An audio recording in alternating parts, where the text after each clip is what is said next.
Hello everyone. Today we will talk about a critical period in Soviet history, the policy of war communism and its consequences. This policy was implemented during the Russian Civil War between 1918 and 1921. After the Bolsheviks seized power in October 1917, they faced total economic collapse, a multi-front civil war, and international isolation. The state lacked resources, infrastructure, and even basic control over its vast territory. In this context, the Soviet government launched a radical economic program known as war communism. It was not a single law, but a set of emergency measures meant to ensure the survival of the state, supply the Red Army, and, in the minds of some leaders, begin the transition to socialism. Our presentation will examine what war communism consisted of, how it affected the economy, society, and politics, and why it was eventually replaced by a new approach. The central question we want to answer is this: was war communism a necessary response to crisis, or was it a failed ideological experiment? Let's begin by looking at what the policy actually included. War communism included some of the most extreme policies ever implemented in Russia. First, almost all private property was abolished. The state nationalized heavy industry, transportation, banking, and even small businesses like workshops and repair shops. Second, private trade was made illegal, markets disappeared, and people were forced to rely on state distribution of baza. Since money lost most of its value, goods were exchanged directly: bread for clothes, soap for fuel. A central and most controversial policy was grain acquisition. The state sent armed detachments into rural areas to seize surplus food from peasants. This food was used to feed cities and the Red Army, but was often taken without payment, leading to violence and hatred in the countryside. Peasants were classified into social categories: poor, middle, and kulaks. The kulaks became targets of the state violence. Another major feature was labor militarization. Citizens were no longer free to choose jobs. Instead, they were assigned work, and those who refused could be punished. This resembled military discipline more than civil employment. The entire system was administered by the central organs of the Supreme Council of the National Economy. They enforced it by the ЧК, the secret police.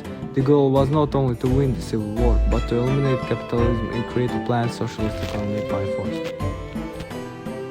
But what were actual results of these policies? In the countryside, farmers had no reason to grow more food, while planted extra crops in the state would just come and take them. Agricultural production dropped sharply.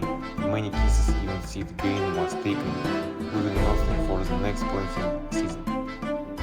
This caused a catastrophic famine. The worst came in 1921, especially in the Volga region, when over 5 million people starved to death. Cannibalism and mass migration were reported. In the cities, things were not much better. Many factories shut down due to lack of raw materials and fuel. Industrial production fell about 80% compared in 1930. Transport system broke down, train didn't run, coal and metal output collapsed. Urban workers who had once been and base of Bolshevik supported began filling in cities for rural areas just to survive. By 1921, urban population had shrunk by over one-third. Money was worthless, people were paid in food, firewood, or clothing. The economic system stopped functioning and was replaced by chaos. So while war communism meant to build socialism, it actually destroyed the foundation of the economy. Alongside the economic collapse came political and social crisis. To enforce its policies, the Bolshevik government used violence and repression. In villages, they created committees of the poor, groups of loyal peasants who were encouraged to denounce and punish their richer neighbors.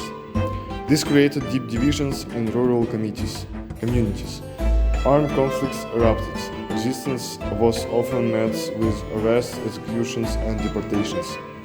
In cities, workers lost the rights they had fought for in the revolution.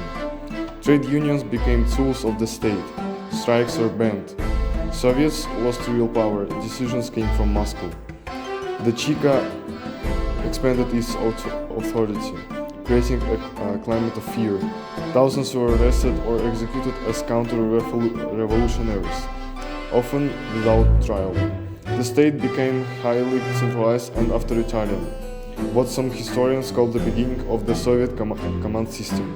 In short, while war communism helped the Bolsheviks consolidate control, it alienated the very classes they claimed to represent, workers and peasants. By 1920, the civil war was ending, but the crisis was not. Massive peasant uprisings broke out. The Tambov Rebellion 1920-1921 involved over 50,000 peasants fighting against forces during the Requisition. The Red Army used extreme measures to suppress it, including poison gas. At the same time, the Kronstadt Rebellion shocked the leadership. Those were Red Navy sailors who had supported the Bolsheviks in 1917. Now they were demanding free elections and end to Bolshevik dictatorship. Their slogan was "Soviets without Bolsheviks." This rebellion was also crushed, but it was a wake-up call. In March 1921, Lenin ended up war communism and introducing a new economic policy, NEP. The NEP reintroduced limited capitalism to revive the economy. The key NEP features included grain tax instead of forced seizures, legalization of private trade, return of small business and workshops, stabilization of currency and markets. This shift was not ideological, it was pragmatic. Lenin called it a strategic retreat to save the revolution by temporarily stepping back from full socialism, and it worked. Within a few years, the economy began to recover. So, how should we understand war communism? It was both a wartime necessity and an ideology project. It aimed to help the Bolsheviks survive during the Civil War, but it also tried to force socialism into existence without the economic base or support of the population.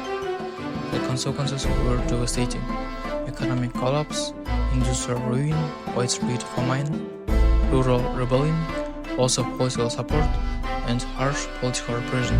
It's important to remember, war communism helped win the Civil War, but nearly destroyed the country in the process.